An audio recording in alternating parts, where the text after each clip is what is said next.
Johannes 17 vers 23.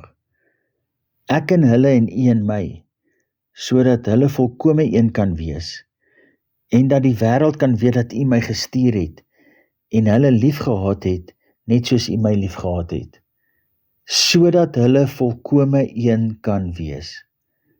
Hoe ontwaak ons tot volkome geestelike een wees? Ek in hulle en u in my.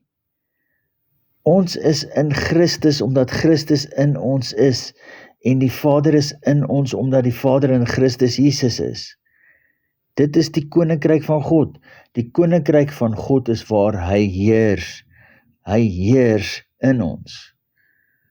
Om te staan vir hierdie realiteit in geloof is waar hemel en aarde in jou ontmoet vir 'n Christus openbaring. En dis Christus in jou die hoop op heerlikheid. Wat se heerlikheid? Die heerlikheid van die Vader-Seun verhouding. Dis vir hierdie ontwaking wat die aardse en hemelse natuur in afwagting voor is, dat jy ontwaak in jou seunskap na die innerlike mens tot eer van God in Christus.